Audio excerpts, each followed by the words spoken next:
liar, pants on fire, hope the devil burn your ass. Liar, pants on fire, hope the devil burn you. Why did you lie? Why did you lie? This is my heart, fuck with my heart. It don't hold to cry, it don't hold to cry. Thought you were my ball, thought you were my girl. Girl, why did you lie? Why did you lie? This is my heart, crushing my heart. It don't hold to cry. It don't hold to cry. Girl, why did you lie? Why did you lie to me? Liar, pants on fire, hope the devil burn your ass. Liar, pants on the devil burn you. Why did you lie? Liar, pants on fire. Fire, hope the devil burn you. This is my heart and fire, hope the devil burn you. Gave me your word, you said you would change. Welcome everyone to the TCAA show. I am your Commish Bromy, right there on the hat as always. Hope you enjoy the little intro. Music figures only fitting when Aaron Rodgers lies, but it is what it is, right? Probably cost a couple of schools last week due to his COVID test and the protocols and everything he had to follow, which we'll go over here in a little bit as we go through the rankings and go through our review recaps and our previews for next week as well, or for this week that starts tomorrow anyway, or technically starts in an hour. But anyway, so welcome everyone. Hope you all have had a good week. We're getting into our third conference game, so a lot of things can, pretty hit or miss here. Must wins for a few of the schools. Some of the schools, if they win and go 3-0, they pretty much are locking themselves or have a very, very good chance of sitting in their conference title match as well. But we're going to go ahead and we're going to kick it off real quick. Let's go ahead and go through everything that happened last week for our top 10 schools. Now, our game of the week was a big one. We had number 5, Pucum U. We changed Ducum U due to some controversy. I feel it happened last week in the rankings with confusions between Copa and Copa 6, Chicago Outfit, and obviously Chicago Outfit's name change for Ducum U. So we renamed them to what he called them last year when he beat them, to Pucum U, to kind of make sure that there was zero opportunity for confusion for Copa. So this was number 5, Pucum U or Ducum U, going on the road facing number 8, Louisiana University Knights. And in this one, Ducum was able to just squeeze out the victory, 110-107. Considering some stats we've got here coming for you, it's interesting that they were able to squeak this one out, but just the way this game goes, right? So for Pucum U, you had -1 point from Sam Darnold, 7 points from Darrell Henderson, 25 from Joe Mixon, 3 from CeeDee Lamb, 13 from Michael Pittman, and 14 from Travis Kelce. For Louisiana in their loss, 11 points from Patrick Mahomes, who's just not looking good. Very, very close game that they just had here this past week against Green Bay. Not sure what's clicking for him or not, and what the problem is, but if I'm remembering correctly, I think they're now going to be facing the Giants, or was that last week? I don't know. There's somewhere where you thought they would have gone crazy. Maybe they got a good appointment this week. Who knows? Not even sure who they're playing yet. But anywho, so you got 11 points from Mahomes, 12 points from Myles Gaskin, 7 points from Devontae Adams, 5 from Jamar Chase, one of his lowest scoring weeks so far this season.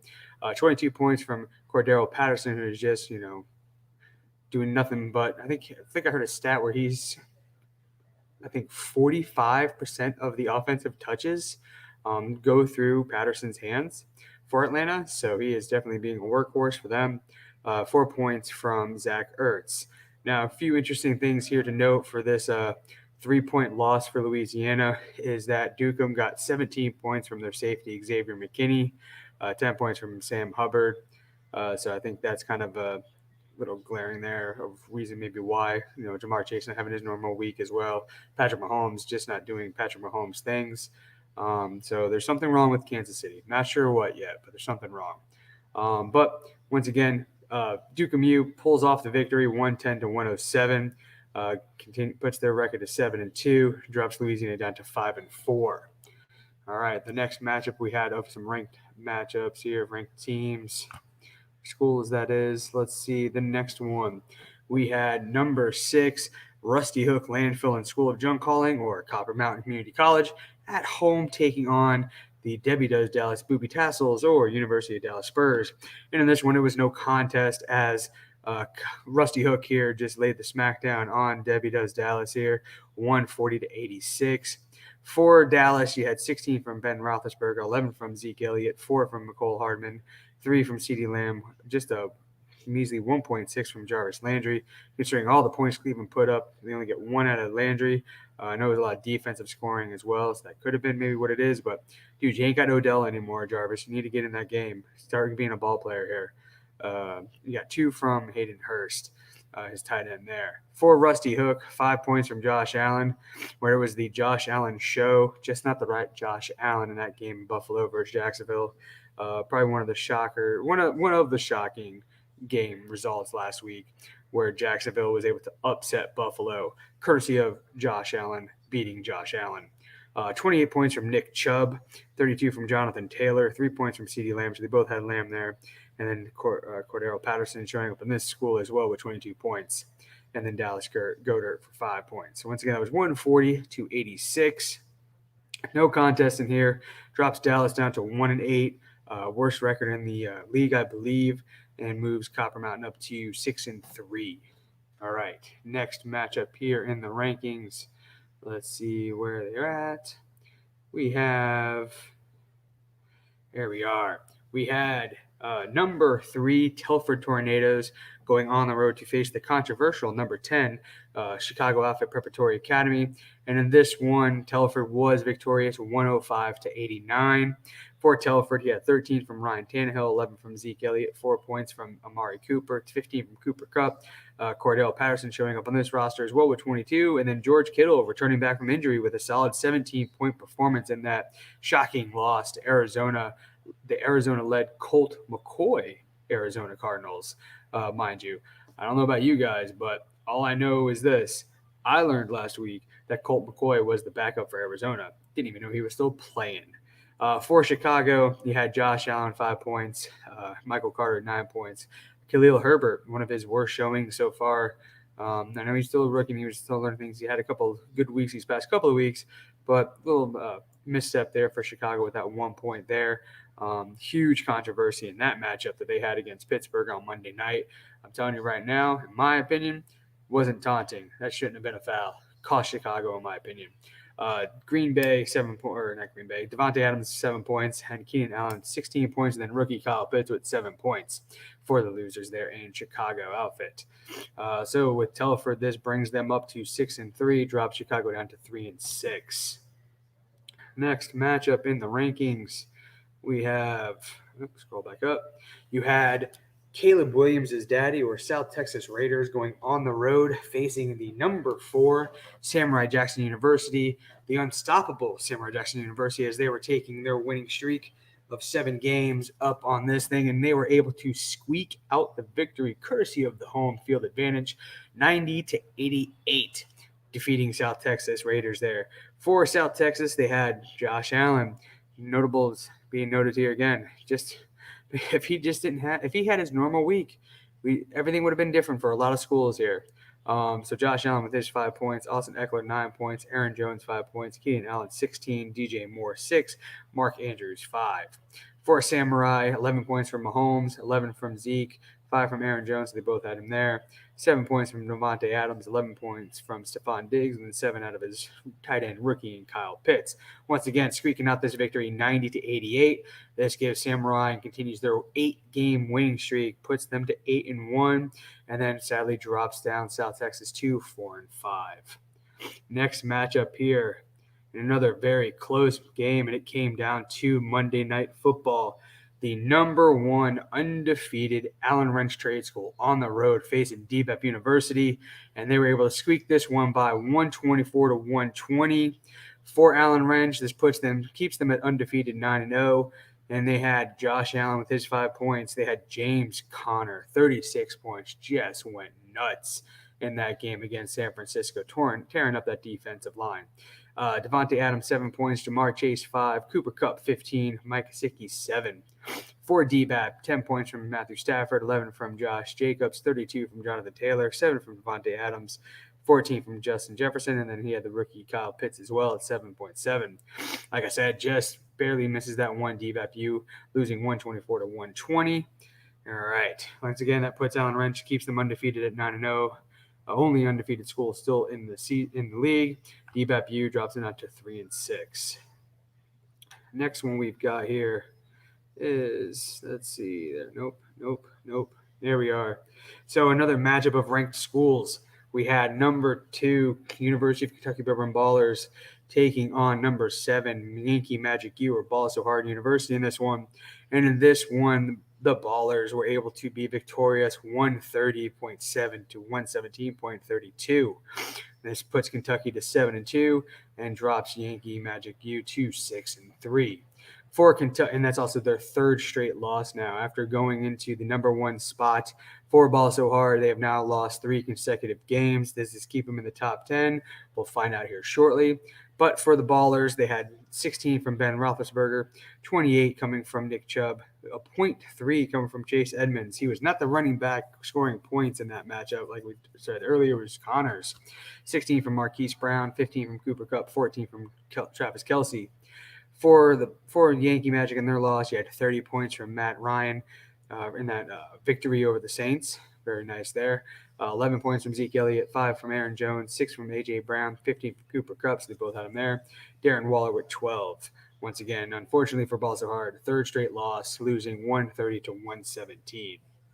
All right, next matchup here in the rankings, we had, here we are, the battle of the Deltas. And let me tell you, this was a low-scoring defensive battle. Crazy. Now, I'm going to get a little harsh here in just a second, but let me go ahead and recap it first. Delta Tau Chi, Faber College chapter, going on the road facing number 9, Delta Phi Gamma. And in this one, Delta Phi was able to squeak by this victory in probably one of the lowest scoring matchups that we've ever had. And here comes where I'm going to get pissed. But so Delta Phi wins 76-59. Nothing wrong with Delta Phi, just the way it worked out for them. But for Delta Tau Chi, you started Aaron Rodgers. We all knew he wasn't going to be playing. I'm not sure what's on your bench. I'm not sure what you have. No idea what's on your roster. But there had to be somebody, anybody, anyone. I don't even give a shit if it was somebody who won a bye week. You should have moved him out of there. To me, this is like it's negligent. And here's why I'm also going to say this. There's 3 other players on your roster with no points who weren't playing. Devin White and Antone Winfield, both on buys for Tampa Bay. Daniel Hunt, I can't remember how he pronounces his first name, but I know it's not Danielle, but I can't think of how it's pronounced. But anywho, defensive end from Minnesota, out with an injury, I believe, or COVID or something. So you had 4 players on your roster, not worth a single reason to be on your roster. That could have changed the way this game went. Maybe, I don't know. It's a huge possibility. I would assume there's probably somebody on there. Let me look. Yeah, it's already telling me right now. If you just started Jalen Waddle on your bench, who was on your bench with 17 points, that would have been the difference. Now, telling you, shit's going to change for next season. I've seen enough of this kind of stuff. We'll be talking about it in the offseason on what we're going to do to schools that are doing this. Not starting players, not setting lineups. To me, it ruins the integrity of this league. It's bull. It's just straight bull to be doing this, in my opinion. I don't know how anybody else feels. It's worked out for Delta Phi. I think last week it worked out for Samurai Jackson. It's worked out for a lot of schools, for sure. But it's ruining some stuff. So, once again, I don't want to take anything away from this season that Delta Phi has done. But for Delta Tau Chi, you scored 59 points, and you only scored that because you didn't set a damn lineup. And it pisses me off because you know better. That's enough of the rant. So, for Delta Tau, 0 points from Aaron Rodgers because he's a liar. Zeke Elliott, 11 points. Josh Jacobs, 11 points. Jamar Chase, 5. Adam Thielen, 7. Tyler Higbee, 6. For Delta Phi, you had 8 points from Daniel Jones, 7 from Darrell Henderson, 5 from Jamar Chase, 3 from Cortland Sutton, and 17 from Jalen Waddle. Going to match himself up there. I'm not going to get into it. Tyler Higby with 6. So they had a lot of players same on their rosters here that could have made a difference here. But once again, Delta Fu victorious. You play what you play. Victorious 76-59. This moves Delta Fu up to 8-1 and drops Delta Tau Chi down to a disappointing 3-6, but probably well deserved. Should have more losses due to neglection. Sorry, can't be nicer. All right, that's it for all your ranked schools. That was all your matchups there. I believe I got them all. So what it is do the rankings, right? So once again, we are operating off the TCS rankings, but I still like to make sure we talk about the college or the regular things as well. Comment where I don't see anything. All right, good.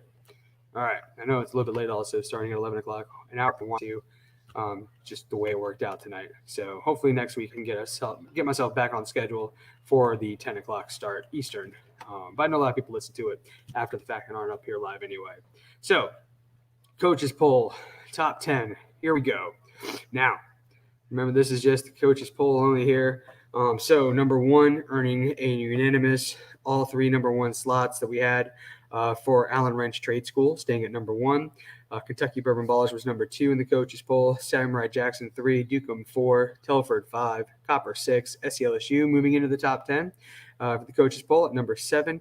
Delta Fu Gamma at number 8, Vestal Tech at number 9, and then University of Thugonomics sitting there at number 10, entering to the coaches poll. Those were another school. Oh, I didn't even make a notation here that Vestal is in the top 10 now in the coaches poll. He was not in it last week, so somebody else dropped out of there. You had Chicago drop out, you had Louisiana drop out, and then Ball So Hard actually dropped out of the top 10 if the coaches poll only. There will be more. Let me update this real quick. I'll update it later. But Ball So Hard University dropping out of the top 10 in the coaches poll. So we'll see what happens to what the TCS looks like, because once again, the TCS bases everything also their power ranking to add into it. So that can change a lot of things for everybody here as well. Sorry, I got this on my mind, so I have no choice but to change it or update it on my end anyway. It won't be updated on your guys' end because I already have that part posted, but I am making my notations here of who is in, who's out from the coaches poll. All right. Now, for the big one, the most important one, TCS rankings. Like I said, this is the coaches poll added on with the power rankings, so this definitely changes up how this looks. But unanimous, number 1, even in the power rankings, number 1, staying with 4 total number 1s. Allen Wrench Trade School stays at your number 1 spot in the rankings. Staying at number 2, University of Kentucky Bourbon Ballers. Moving up 1 spot to 3, Samurai Jackson University. Moving up a spot to 4 is Dukem U. Dropping down 2 spots to number 5 is Telford Tornadoes after a victory. But I think that had a lot to do with the power rankings. Staying at number 6, Copper Mountain Community College. Moving into the top 10 of the TCS rankings. Not only did they reach the top 10 of the coaches poll, but also pulled themselves up in the power rankings as well. Is to number 7 is SCLSU Mud Dogs. Staying in the top 10 is number 8, dropping down just a slide, is Ball So Hard University. Even though they've had 3 straight losses, their power ranking, I believe, is 4 overall in the power ranking, so that helps them out tremendously. Staying at number 9 is Delta Fu Gamma, and then rounding it out at number 10 is Louisiana University Knights. Even after their loss, their power ranking, I believe, is 3. So they are definitely handling business. They're scoring a lot. I guess that means like pretty sure they have the top all play, meaning that if they were playing everybody in the league, they would be dominating the league in that sense. All right, so new to your top 10, SCLSU Mud Dogs. Out of your top 10, Chicago Affett Preparatory Academy. To round out your remaining ranked schools here, you had from 11 to 15, you had Vestal Tech, Thugonomics, Land Thieves, FOC U, and Philly U. From 16 down to 20, you had Crenshaw, Adams, Chicago, Remember the Titans, Greenville. From 21 all the way down to 25, you got Presbyterian, Upper Sandusky, South Texas, Jefferson Community College, and Safe Moon Holders Institute of Technology. Now, for Safe Moon, I believe since he has taken over, they are on a 2-game, 3-game win streak or something like that. They're definitely handling business since he was able to take over that school there.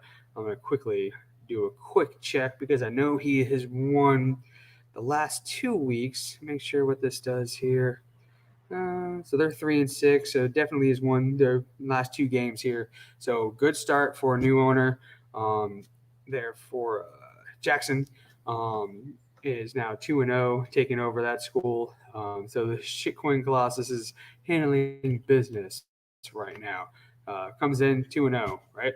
We've seen it before. They still have a chance in their conference, which we'll go over that here as well because we're going back into conference play. Finishing out, let's go here. Yeah, 26 down to 30 is DBAP U, Harrison University, Dynasty, and Gondor, then Terry Tate, and then rounding it all out, you have Brock State University, Quack Attack, Volunteers, Delta Tau Chi, Grimes State University, and the University of Dallas Spurs. Now, like I said, we are going back into conference play. This is the third conference play game. So I'm going to pull up at the same time as we're talking about the ranked matchups. I'm going to pull up the standings as well. I did make some changes to how the standings look. I added in there the efficiency percentage because that does affect how recruiting goes. If there's a tiebreaker, and it's also a part of our tiebreaker in general, so you can kind of see how efficient you are in starting the best roster possible with the players on your active roster. So as we go over some of the ranked schools, I'm going to break down what it looks like for them in their college and their conference as well. But the game of the week is coming from the Big Six. This is a huge game for both of them. Let me pull up the standing six and definitely talk about what's going on and what this means for this conference here. All right, so you've got pull it back up, number 4, Commute or Duke, 7-2, going on the road to F5 Stadium to face the number 5 Telford Tornadoes in their 4-game winning streak. Now, there's lineups are definitely not correct because Duke's got to make some adjustments here. He's got a lot of players on his bye. Could that affect them? Not sure what his bench looks like here. But currently, the roster showing Sam Darnold, Darrell Henderson, Joe Mixon, CeeDee Lamb, Michael Pittman, Travis Kelce. He's got to get rid of his quarterback, a running back, a couple of defensive players as well due to buys. So can't tell you what this one really going to look like overall. For Telford, he's got in there Tom Brady, Zeke Elliott, DeAndre Swift, Cooper Kupp, Cordero Patterson, and George Kittle. Currently, it's a 134-81 projections, but Duke and does not have a full lineup set in there yet, so it's hard to tell exactly what's going to happen there. Overall, between these two schools in conference play, Duke is 4-3 over Telford Tornadoes. Now, what does this do for the standings for them? So, pull it back up, taking its time. So, Duke is 2-0 in conference play. Telford is 1-1. A victory here for Telford ties up conference play and then also gives them the tiebreaker when it comes to overall head-to-head. It also then puts them even at their roster overall schedule as well. So that gives a huge momentum for Telford to get themselves into the conference title game due to having a tiebreaker in their matchup. They'd have the same conference record, and then also they would have the same overall record. So that tiebreaker is very important in that head-to-head matchup in this one currently for them, being that they would be both 2-1 if Telford was to be victorious. Now, something you got to look out for here that people aren't noticing yet, but Dynasty is in this. They are 2-0 in conference play. They've only got 3 wins, which means that 2 of their wins so far have come in conference. So Dynasty could sneak in here. Not sure who they're playing right off the top of my head. I could take a look real quick who they're playing in their conference. But Dynasty could sneak in there if they get another win and be 3-0 in conference play. Could definitely change the way this looks for the Big Six conference in conference title play. But there's still 2 more games even after this one that we finish the season with as well. So it should be an interesting race down the road here for all those schools. So once again, you got Duke going up against Telford Tornadoes. All right, next matchup here in the rankings. Let's see. And that's the only ranked matchup we have also. Everybody else is facing somebody who's unranked out of the top 10. Could be close, could be not, but we'll go over and take a look here. All right, next matchup here, we have Debbie Does Dallas or the Dallas Spurs going on the road to face number 10 Louisiana University Knights. For Dallas, you have Ben Roethlisberger, Zeke Elliott, CeeDee Lamb, Jarvis Landry, and DK Metcalf, and Eric Ebron. For Louisiana, you got Patrick Mahomes, Myles Gaskin, Devontae Adams, Jamar Chase, Cordell Patterson, and Zach Ertz. Now, in this one here, it looks like Kansas City's playing Las Vegas. Usually, Las Vegas is a tough matchup for Kansas City, just in general, not so much in fantasy play, but in general, Las Vegas always loves to play Kansas City tough. For Louisiana, they do have a couple players, and they got to move out of there because of buys and Jamar Chase and one of his safeties. So it's currently showing Dallas projected to win 113 to 105. Overall, these two schools are neck and neck, 4-4 overall when they face each other in conference play. What does this do for their look in the ACC? Let me pull this one back up here. It is running a little slow. Too many windows open, I would assume. So Louisiana is the only undefeated school in their conference at 2-0. For Dallas, they are 1-1. Now, could change a lot of things if Dallas pulls the upset, puts them both at 2-1. Adams College is at 1-1, Brock State's at 1-1, and Terry Tate's at 1-1. So everybody's in this right now. Technically, even Safe Moon is in it. They're 0-2. If they were to be victorious in their next three and get to a 3-2 record in conference play, very, very possible that they can get in, especially when there's a lot of 1-1 schools. They're all going to have to face each other. So it could be very interesting to see how the ACC does shake themselves up. Overall, like I said, Louisiana is 2-0, so a victory here is going to look very, very promising for them to get into their ACC conference title game. For Dallas, I was, not must win, but a good win here gives them a good shot at it. Plus, gives them that tiebreaker over Louisiana when it comes to conference play because of their head-to-head matchup. All right, next match that we've got going on for ranked schools.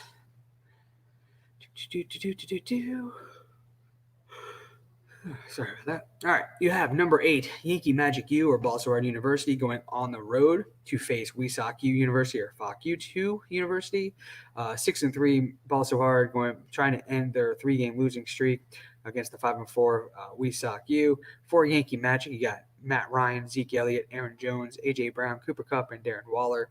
For Wesock, you have Mahomes, Leonard Fournette, Darrell Henderson, Justin Jefferson, Deontay Johnson, and Dallas Goedert. Currently, Yankee is favored 135 to 123. Overall, in their matchups, Ball So Hard is, I know I'm switching between their current name and their changed name, but it's just the way it's happening as I keep seeing names. I'm picking one or the other here.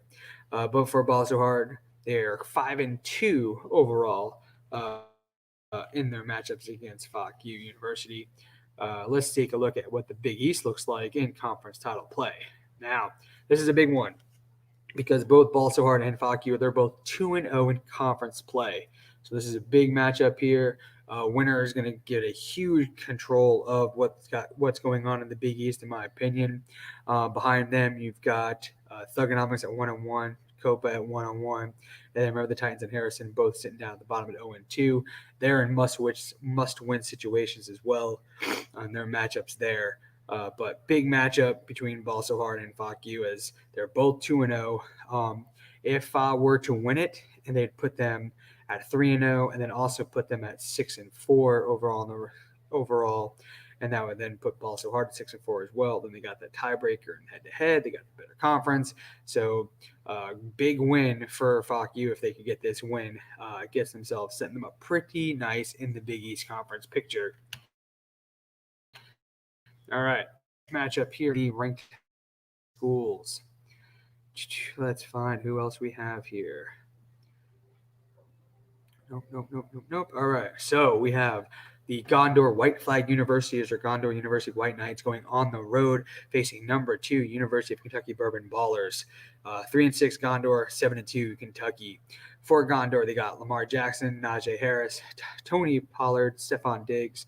It's got a wide receiver in there, and Brashad Perriman, who's now currently a free agent.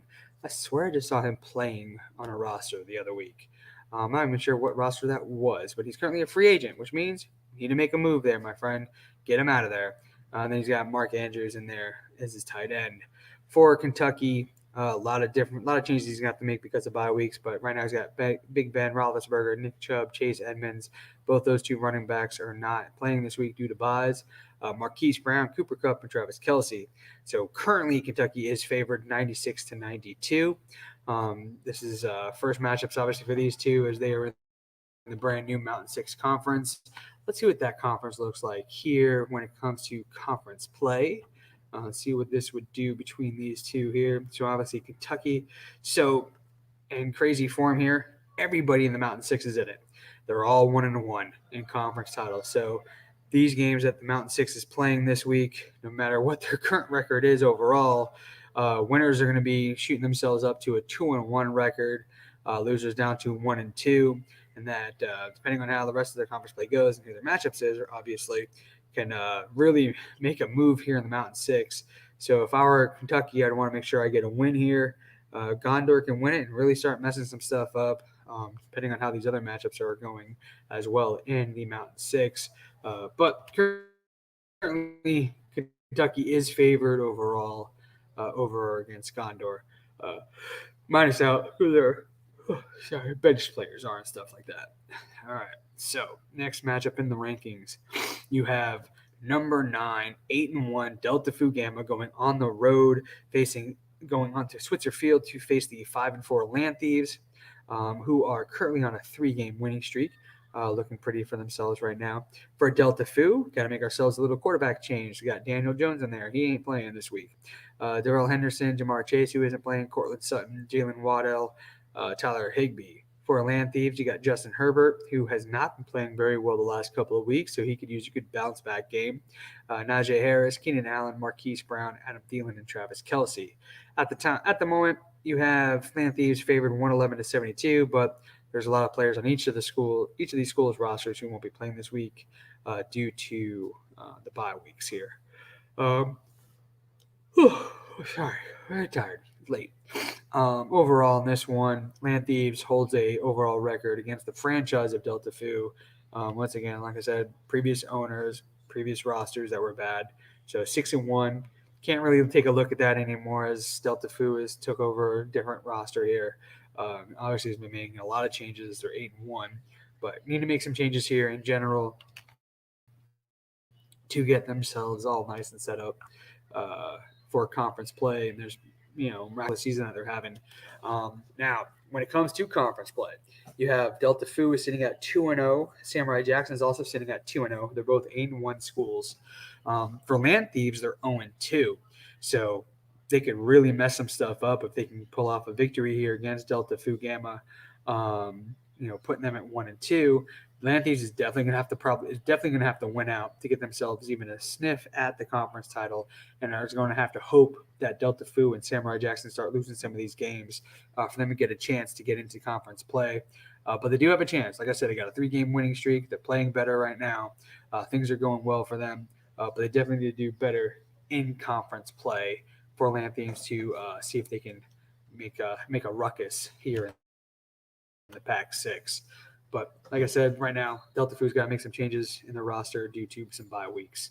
Speaking of Samurai Jackson University, they're next up here to talk about number 3 Samurai Jackson. Like I said, they're on an 8-game winning streak after losing that first game of the season. They are 8-1, going on the road to face the 5-4 Philly U. For Samurai, you got Mahomes, Zeke Elliott, Devontae Adams, A.J. Brown, Stephon Diggs, and Kyle Pitts.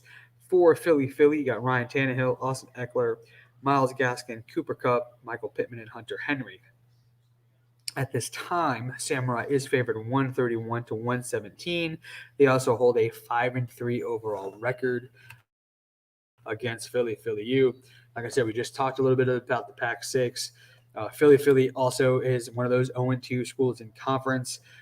They're also 5-4. So very interesting predicament here, as you've got Samurai and Delta both 2-0, both facing schools that are 0-2, and Land Thieves and Philly U. That means you got Greenville facing Copper Mountain, which I guess we'll be talking about them here in a second as well. And they're all both 1-1. So If you get Lamb Thieves and Delta and Philly winning, putting them at 1-2, between Greenville and Copper, one of them is about to be 2-1. And then if Delta Fu or Samurai were both lose, they're also 2-1. Definitely going to makes a headache here in the Pac Six. But that's what the Pac Six does. They do like to cause headaches all the time. But at this moment, Samurai is favored overall against Philly. And there we are. Let's talk about that last remaining Pac Six matchup. You have Greenville Green Devils 4-5. They're going on the road to face number 6 Rusty Hook Landfill School of Junk Hauling or Copper Mountain Community College. For Greenville, they've got Matthew Stafford, Dalvin Cook, who's got himself in a bit of hot water. So we'll see if he ends up playing this week. Tyreek Hill, DK Metcalf, Debo Samuel, and Mike Gesicki. For Copper Mountain, you got Josh Allen. He's got Nick Chubb in there, so he's got to find himself a replacement. Jonathan Taylor, CeeDee Lamb, and Cordero Patterson and Gallus Goddard. Currently, we have Greenville favored 129-110. Overall, in their conference playing, Greenville is got the overall record of 5-2 against Copper Mountain there as well. And we've already done enough talking about the Pac 6 and what that looks like for them in conference play, so we don't need to bring that up anymore. All right. Now, next matchup here. We're getting ourselves a little SEC matchups here. So we'll be talking about their conference. You have the Volunteers 3-6 going on the road into the Bourbon Bowl to face the number 7-2 SC LSU Mud Dogs. For the Volunteers, you got Trevor Lawrence, Aaron Jones, Joe Mixon, who's out with a bye week, AJ Brown, CeeDee Lamb, and Zach Ertz. For the Mud Dogs, you got Lamar Jackson, Austin Eckler, Jonathan Taylor, Marquise Brown, Brandon Cooks. Looks like he's out for the bye week, and Mark Andrews. Currently, SCLSU is favored 116-80, but there is 4 to 5 players on the bye week for the Vols, so they're definitely have to make some changes there. Overall, SCLSU is favored or is 6-3 overall in their conference matchups there. Let's pull up the SEC and let's talk a little conference play about them. So for the Mud Dogs, they're 1-1, where the Vols are 0-2. So definitely, if there is a win there for the Vols, can really mess some stuff up. SCLSU is 7-2. Put them at 7-3. Puts them at 1-2 in conference play. That ties them up. Doesn't make it look too good for them in their matchup for head-to-heads and stuff like that. So pretty much a must-win there for SCLSU. All right. Next matchup here we have, and it is the final matchup. It is the undefeated 9-0 number 1 Allen Wrench Trade School going on the road to Duck Commander Stadium to face the 2-7 Quack Attack. Now, Quack Attack's only got 2 wins, but they are, I believe, quality wins. If I can go over to my other sheet here real quick, and I've got all of that listed here. And so we'll talk about their rosters here. So for Allen Wrench, you got Tom Brady, DeAndre Swift, Devontae Adams, Cooper Kupp, Adam Thielen, and George Kittle. For a Quack Attack, you got Matthew Stafford, Zeke Elliott, Damian Harris. You got T. Higgins in there. He's out on a bye. Cordero Patterson, Evan Ingram. He's out on a bye. So right now, Allen Wrench is favored 134-91 to continue on their undefeated season. But, however, overall in their conference play, Quack Attack's got their number. Quack Attack is 5-2 overall against Allen Wrench Trade School. Now, back to Quack Attack real quick. Like I said, they've only got 2 wins, but I believe they're both quality wins here. They have beaten – I take that back. They've beaten Adams College and Terry Tate, so not as quality as they once could have been. Adams has only got 4 wins, and Terry Tate's only gotten 2 wins. Adams has quality wins on their own. Teams that they're beating, schools that they're beating, they've beaten Samurai Jackson, Lamb Thieves, and Kentucky. So they got a nice little number in the win column for them. But overall, so once again, number 1, very much favored, 134-91 over Quack Attack. But there's got to be some players switching out there for Quack because of bye weeks there. So that's your top 10. Talked a little bit about conference play, what that means for everybody. So, as I've said before, I've got a bunch of different things on here when it comes to rankings and strength of schedule and stuff like that. So did want to go over this real quick with you guys. So the school right now that is the current, so all the teams they've faced right now, the people that they've beaten overall, that they've beaten right now. The school that is the most impressive is currently in a tie. You have Delta Phi Gamma, who has defeated schools that have a total of 34 wins, and then Allen Wrench also has defeated schools with a total of 34 wins as well. They've gotten one more win in there, so Delta had gotten that last other win. Who they lost to, it could have been some more wins on their total there, but both are racking up quite nice in the overall wins for themselves. The school whose roster or schedule overall, even schools they haven't faced yet, the school with the most wins out of their opponents right now, so predictably, in a sense, will have the overall hardest schedule, is right now at 70, where you got Presbyterian, Blue Hose. All their opponents right now have a total of 70 wins, and Jefferson Community College overall has 70 wins. So Jefferson Community College is 3-6, Presbyterian is 4-5. So kind of makes sense in the sense, kind of makes some sense in the fact that they are not doing too well because they are facing overall some of the hardest schools in general. The school that has the easiest schedule at this moment based off of overall wins, mind you, looks like to be Louisiana University Knights. The opponents they're facing overall have only gotten a total of 45 wins at this time. The next school also at 45 wins overall is Crenshaw University Cougars. So those two schools would, in a sense, be said that they have the easiest schedules right now based off of wins of their entire opponents on their schedule. So just a little food for thought there for you guys. All right. So we've gone over the rankings. We've gone over our previews here. A couple of things real quick. Just remind everybody that recruiting is going on. So you want to get your recruiting in. Goes until Saturday. If you have any questions about it, let me know. We'll go ahead and I can answer any questions for you guys. A couple of questions already in the system or on that thread, just asking about what's going on and stuff like that. But if you have any other questions in regards to recruiting, just let me know. Other than that, we're going to get ourselves out of here. Thursday night game for your commish here. The Dolphins taking on Baltimore Ravens. Should be fun. Probably not.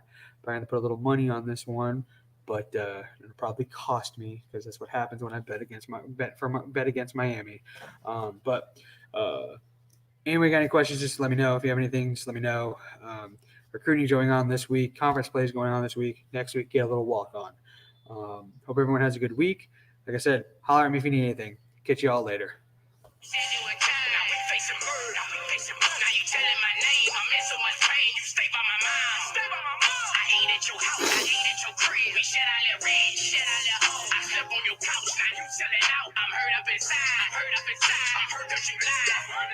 I'm so hurt, I'm tired, you tried, can't even look up in my eyes, girl. I thought it was love, I thought that you loved. You told me you loved, you told me you loved. It must have been true, it must have been more. Cause you did me so ugly, you treat me like that. Why did you lie? Poke on the stand like a bitch now.